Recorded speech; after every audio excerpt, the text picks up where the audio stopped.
안녕하세요. 돌아온 최강폰 대결 컨텐츠 갤럭시 S25 울트라, 아이폰 16 프로맥스의 대결입니다. 사진, 영상, 게임, 디스플레이, 배터리, 맥세이프, 새로 나온 AI 기능까지 오늘 하루 동안 쭉 실사용하면서 비교해보도록 하겠습니다. 지금 시간은 1시 10분이고요. 배터리는 100% 풀충전입니다. 유명 빵집에 왔고요. 가볍게 촬영부터 해보겠습니다. 바로 광각으로 찍어봤는데요. 차이가 별로 없습니다. 굳이 꼽자면 아이폰 대비가 조금 더 좋게 느껴지네요. 밝은 낮에 통유리 카페라 빛과 그림자가 많았습니다. 여기서도 퀄리티 차이는 크게 느껴지지 않고요. 노출을 갤럭시가 더 밝게 잡은 느낌입니다. 초광각입니다. 두 폰의 렌즈 배율이 달라서 왜곡이 다른 게 보이시죠? 여기서도 갤럭시가 노출을 더 밝게 잡았는데요. 아이폰은 계단의 그림자의 대비를 더 잘 살렸고 앞자리 손님의 뒷모습은 갤럭시가 더 잘 살려줬습니다. 망원입니다. 이번엔 아이폰이 노출을 좀 더 밝게 잡았네요. 갤럭시 사진에서 나무 디테일이 좀 아쉽습니다. 다음은 접사입니다. 갤럭시 너무 좋아요. 설탕 코팅의 광택이 느껴지시죠? 군침이 싹 도네요. 바깥에서 강한 햇빛이 들어와서 노출 조절이 어려운 상황이었는데요. 이 상황에선 아이폰이 노출과 색감 모두 더 잘 잡았습니다. 망원으로 줌해봤는데 여기서도 아이폰이 색감을 더 잘 살렸네요. 밝으니까 디스플레이 반사가 더 차이나게 보이더라고요. 창문 밖으로 갈색 건물이 보이거든요. 딱 창문 반쪽 나눠서 봤을 때 갈색이 보이는 정도, 그리고 반사되는 정도 모두 S25 울트라가 정말 빛 반사가 훨씬 적습니다. 카페 테라스에 야외 뷰가 괜찮아서요. 야외 촬영을 진행해 보도록 하겠습니다. 어디부터 찍어볼까요? 일단 띄워봤습니다. 아이폰이 좀 더 파랗죠? 흔들리면 별 차이 없습니다. 그런데 보셨나요? 다시 보시죠. 여기 갤럭시가 살짝 튀었어요. 이건 제가 예민해서 본 거긴 한데 하여간 살짝 틱 튀었습니다. 25배 줌입니다. 흔들리면 아이폰이 더 잘 잡아주고요. 이거는 소프트웨어 디지털 크롭으로 잡아주는 겁니다. 빌딩이나 닭장은 갤럭시에서 더 잘 잡아줬습니다.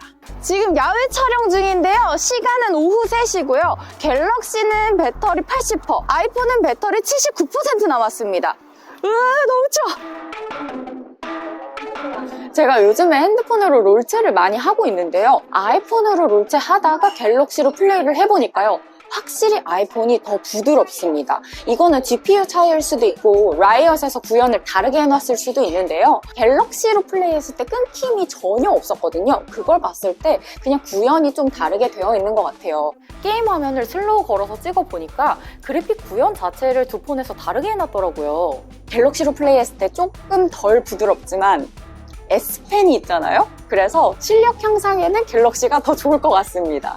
그리고 저는 맥세이프 케이스를 항상 쓰는데요. 이 자성이 있는 케이스와 S펜을 같이 쓸 때 간섭이 생기는 경우가 아주 많았거든요. 그런데 지금 쓰고 있는 이 케이스는 차폐가 돼 있어서 간섭이 없다고 해서 노트에다가 그림을 그리면서 확인을 해봤어요. 그랬더니 정말 간섭이 안 생기더라고요. 그럼 게임할 때도 괜찮을까? 이 자성이 있는 그립톡을 붙여가지고 게임을 해봤습니다. 그랬더니 막 드래그가 안 되고 터치가 안 되고 이래가지고 중간에 꽉 하고서 제가 떼버렸거든요. 그림 그리는 데는 괜찮지만 이 간섭을 없애는 차폐가 100% 완벽하지는 않은 것 같아요. 이거를 붙이니까 뭐가 겁나 안 돼요.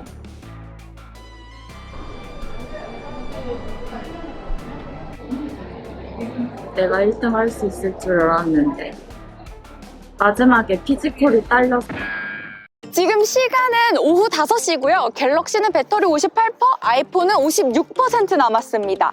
실내샷을 찍으려고 파미어스몰로 이동을 했고요. 칠하게 줌부터 당겨봤습니다. 갤럭시 언팩 보다가 이 자연스러운 줌 부분에서 제가 말이 안 된다고 여러 번 얘기했었는데요. 네, 역시 안 됩니다. 렌즈 바뀔 때 앵글 틀어지는 거랑 톤 바뀌는 거 보이시죠? 아이폰도 느껴지긴 하는데 화각 틀어짐이나 톤 바뀜이 갤럭시에서 훨씬 심하게 느껴지네요. 저도 실내에서 거북이를 찍어봤습니다. 아이폰에서 노이즈가 훨씬 심하네요. 파미어스몰 1층에 비와디 전시장이 있더라고요. 찍다 보니 플레어가 찍혔는데 역시 아이폰이 더 심하네요. 어둑어둑해질 무렵의 실외 사진입니다. 여기서 컬 차이는 크게 느껴지지 않고요. 아이폰이 좀 웜하게, 갤럭시가 좀 쿨하게 잡았네요. 다음으로 건물 사이로 하늘을 찍어봤는데요. 두 폰 다 실제보다 훨씬 밝게 찍었어요. 그리고 갤럭시를 보면은 이 건물 아래쪽에 초점이 맞았고 아이폰은 전반적으로 윤곽을 잘 나타내줬습니다. 찾고 찾던 제 짝꿍 티니핑이고요. 아이폰이 색감이 이상하죠? 이거는 이상해서 제가 여러 번 다시 찍어봤는데요. 실내 조명 자체가 약간 누리끼리 했는데 망원 렌즈로 바꾸자마자 화이트 밸런스를 이렇게 잡더라고요. 그래서 기본 세팅 그대로 찍은 거고요. 갤럭시는 실제보다 더 하얗게 잡았습니다. 조명이 충분했던 실내 매장이고요. 여기서도 컬 차이는 안 느껴집니다. 아이폰이 웜하게, 갤럭시가 쿨한 느낌으로 잡아줬습니다. 저녁을 먹으러 왔고요. 아이폰으로 찍은 사진이 대비나 채도가 더 높게 찍힌 것 같아요. 희한하네요. 보통 갤럭시로 찍은 사진이 더 쨍하게 채도나 대비가 높게 찍혔었는데 요번에 테스트하면서 보니까 둘이 느낌이 바뀐 것 같다. 이런 생각이 계속 들더라고요. 네, 영상에서는 제가 알던 갤럭시처럼 채도 대비 모두 더 쨍하게 잡았네요. 완전히 어두워지고 간판을 찍어봤습니다. 실제 환경을 고려하면 갤럭시가 더 노출을 밸런스 있게 잡아준 것 같습니다. 아이폰은 일관되게 밤에 너무 밝게 잡네요. 저녁 7시고요. 갤럭시는 34%, 아이폰은 37% 남았습니다. 자, 이제 밤이 됐으니 저는 뛰어봅니다. 우와, 아이폰 좀 보세요. 멀미 납니다. 지진 나요, 아주. 반면에 갤럭시 너무 안정적이죠? 마사지를 하러 왔습니다.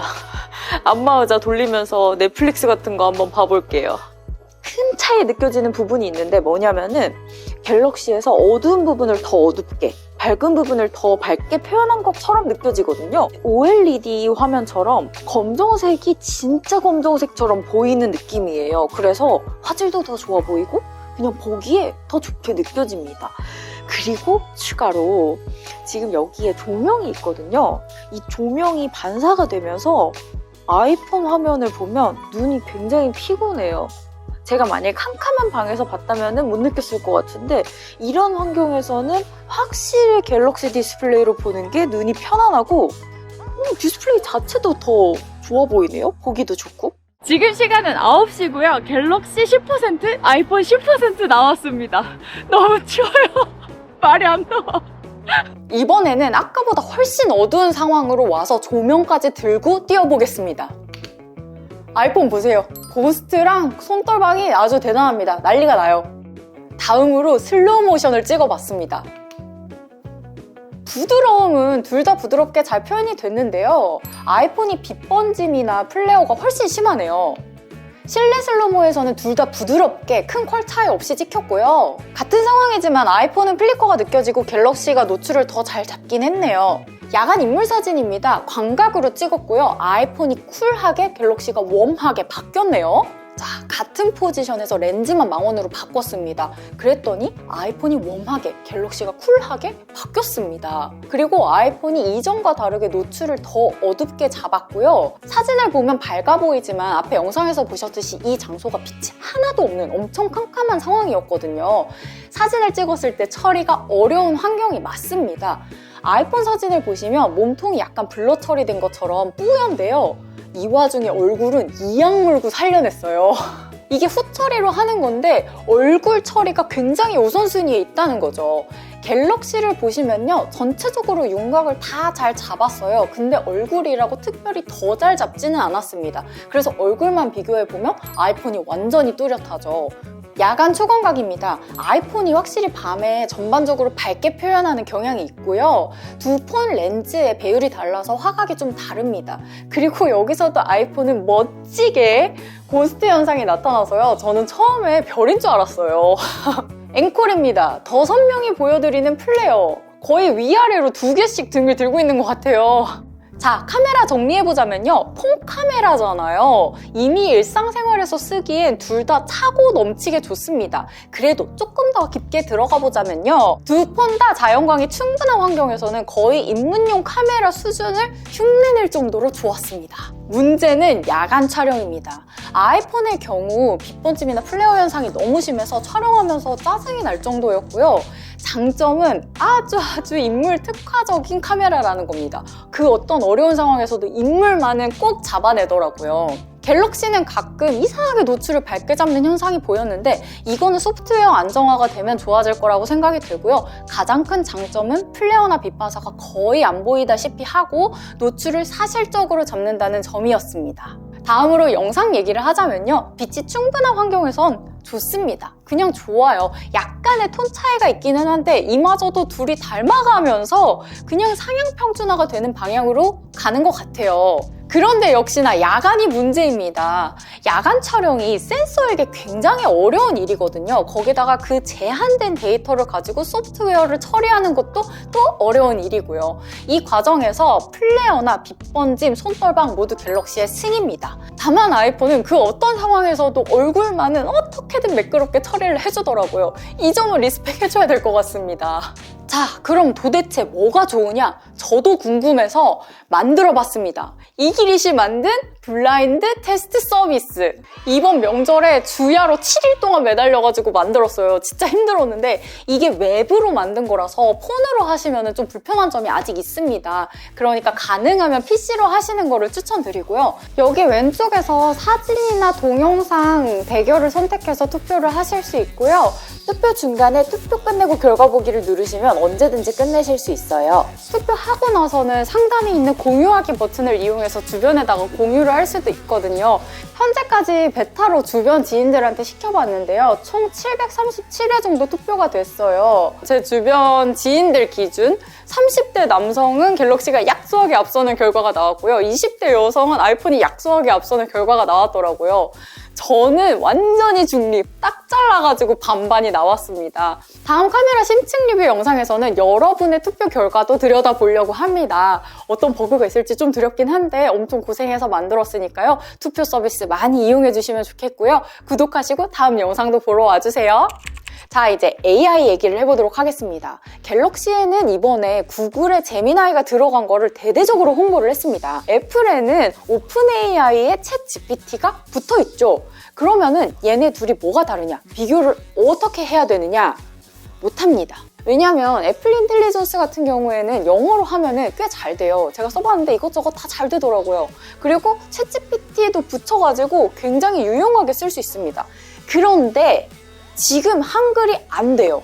아직도 안 돼요. 제가 해 바뀌어도 안 될 거라고 했죠. 진짜로 안 될 줄이야. 이거는 비교가 불가능합니다. 그냥 갤럭시 승 때리고 갑시다. 이번에 갤러리에서 말을 하면 사진을 찾아주는 기능이 있다고 광고를 되게 많이 했어요. 그래서 제가 써봤는데 이게 약간 애매하더라고요. 뭐가 애매하냐면 제가 지금 바로 해볼게요. 갤러리에 오늘 찍은 사진들이 쫙 있습니다. 이 중에 BYD 자동차를 제가 타고 있는 사진이 있어요. 이 사진을 찾아달라고 해볼게요. 여기 돋보기를 누르시고요. 자, 누르고 자동차를 탄 여자 찾아줘. 못 찾습니다. 자동차를 탄 사람 찾아줘. 못 찾습니다. 자동차 찾아줘. 오 마이 갓. 자동차 없는데 이 사진에. 자동차가 없는 사진을 하나 찾아줬고요. 제가 자동차에 타고 있는 사진을 하나 찾아줬네요. 사람 찾아줘. 여기 사람이 어딨어. 좀 골 때리는데? 지금 얘가 동작하는 걸 보니까 대충 느낌만 말씀드릴게요. 조금 복잡한 얘기를 드릴 건데 오픈 AI에 클립이라는 멀티모달 모델이 있어요. 걔가 기능하는 거랑 비슷하게 지금 동작을 하거든요. 그럼 걔가 어떻게 동작하는 애냐면 이미지가 있으면 이거를 인베딩해서 벡터로 만들고 제가 말을 하잖아요. 그 텍스트를 인베딩해서 벡터로 만들어서 이 좌표가 비슷하면 그것끼리 매칭을 해주는 겁니다. 근데 여기 보면 이제 제미나이에도 비슷한 멀티모달 인베딩 모델이 있거든요. 그거를 쓰지 않았을까라고 추정을 해보는데 지금 보면은 완벽하지가 않아요. 얘한테 엄청 명확하고 간결하게 줘야만 찾아주고요. 그마저도 아직은 완벽하지는 않다. 이렇게 말씀드릴 수 있고 이게 지금 좀 아쉽지만 다들 아시다시피 요즘 AI 그리고 뭐 멀티모달 모델 이런 게 엄청나게 빠르게 발전하고 있단 말이에요. 그래서 이거는 꽤 빠르게 발전될 가능성이 아주 높다. 이렇게 판단을 하고 저도 기대하고 있습니다. 그러니까 여러분도 기대하시라. 혹시 이거에 대해서 좀 더 궁금하신 분들이 계시다면 댓글에 남겨주세요. 나 궁금하다 하면은 제가 댓글 100개 이상 달리면 전문가 초빙해서 라이브 하겠습니다. 지금 시간은 11시고요. 갤럭시가 꺼졌습니다.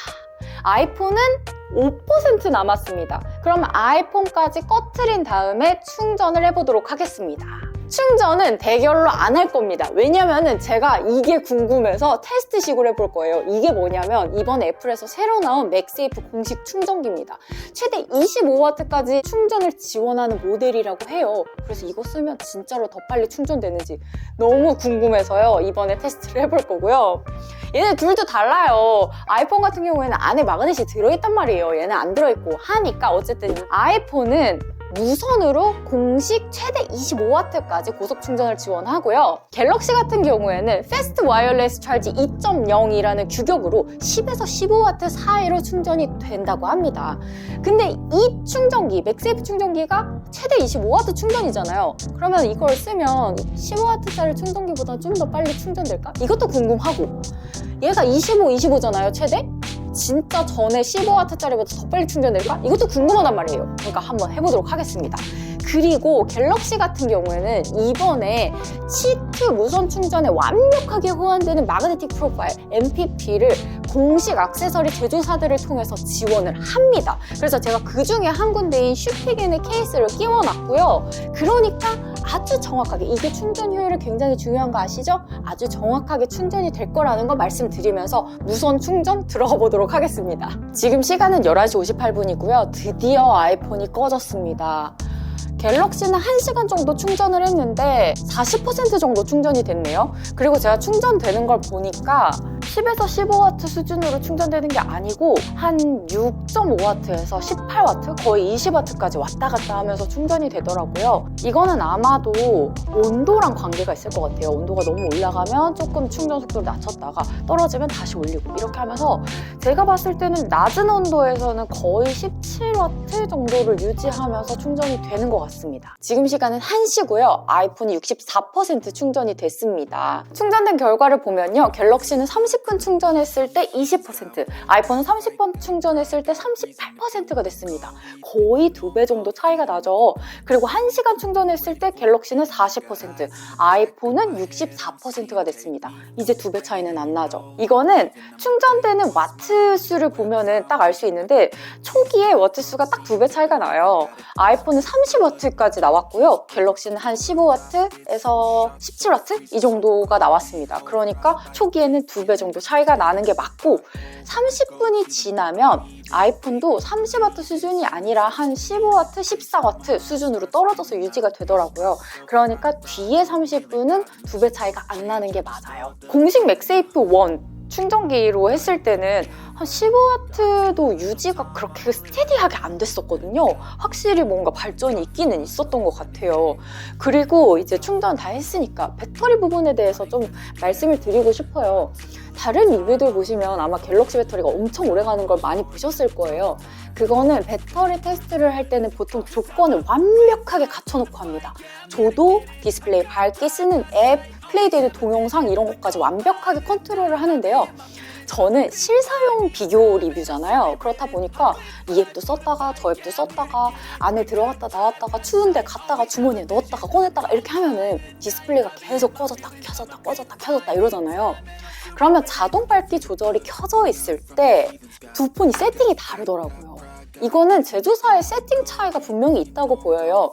그러니까 뭐가 더 좋고 나쁘고가 아니고 갤럭시 같은 경우에는 자동 밝기 조절 켜졌을 때 항상 아이폰보다 좀 더 밝다는 느낌이었어요. 꺼졌다 켜졌을 때 이 정도는 밝아져야지. 이 정도 환경에서 이 정도는 밝아져야지. 이런 밝기로 세팅이 돼 있는 것 같고요. 아이폰 같은 경우에는 배터리 사용이 굉장히 보수적으로 세팅이 돼 있다는 느낌이 들었어요. 항상 조금 어두워요. 또 다른 이유는 비교 콘텐츠를 하면 카메라를 굉장히 많이 씁니다. 카메라 어플에 한해서 아이폰이 배터리 사용 최적화가 좀 더 잘 돼 있는 것 같습니다. 그리고 다른 리뷰들을 보거나 제가 사용한 걸 봤을 때 동영상 플레이에 한해서는 갤럭시가 최적화가 정말 잘 돼 있는 것 같아요. 그러니까 이거는 어떤 어플을 어떤 환경으로 어떻게 쓰시는지에 따라서 배터리 사용량은 정말 많이 달라질 수 있다는 점 말씀드리고 싶고요. 제가 광고도 아니고 누구 편 들 이유가 없어요. 엄청나게 강박적으로 두 폰을 똑같이 사용했다는 점을 한 번 더 말씀을 드리면서 이렇게 실사용하면 결과가 달라질 수 있구나 이렇게 알아주시면 좋을 것 같습니다. 총정리해봅시다. 배터리는 방금 얘기했는데요. 첫 번째, 자동 밝기 조절 세팅이 다르게 되어 있다. 두 번째, 아이폰은 카메라 사용의 배터리 최적화가 굉장히 잘 돼 있다. 세 번째, 갤럭시는 동영상 플레이의 배터리 최적화가 잘 돼 있다. 네 번째, 여름에 비해서 두 폰 다 겨울에 배터리가 빨리 닳더라. 이 정도고요. 다음으로 디스플레이. 제 눈에는 갤럭시 디스플레이가 더 좋았습니다. 특히 까만색을 진짜 검정색으로 표현하는 게 정말 좋았고요. 빛 반사 측면에서 사용자 경험이 차이가 많이 났습니다. 갤럭시 승! 그리고 AI 얘기해볼까요? 말할 것도 없이 갤럭시 너무 좋습니다. 아이폰에서도 빨리 AI를 원활히 쓸 수 있는 날이 왔으면 좋겠어요. 한글로요. 카메라는 이제 정말 취향 차이다 라고 말씀드릴 수 있고요. 자기 취향이 뭘까 궁금하다. 보츠.이기릿.com으로 와가지고 투표하시고 자기 취향도 알아가세요. 다른 사람들은 뭘 투표했는지도 한번 보시고요. 이게 진짜 재밌습니다. 이 서비스 만들면서 정말 눈물 콧물 다 뽑았는데요. 코딩 배워가면서 만드는 과정을 코딩 무공수령 콘텐츠로 제작을 해보려고 합니다. 제가 어떻게 만들었는지 와서 구경도 해주시고요. 그리고 15만 원 상당의 맥세이프 액세서리 증정 이벤트를 진행 중에 있습니다. 이것도 많이 신청해주시고 다음에는 카메라 심층 리뷰로 돌아오도록 하겠습니다. 또 만나요. 안녕!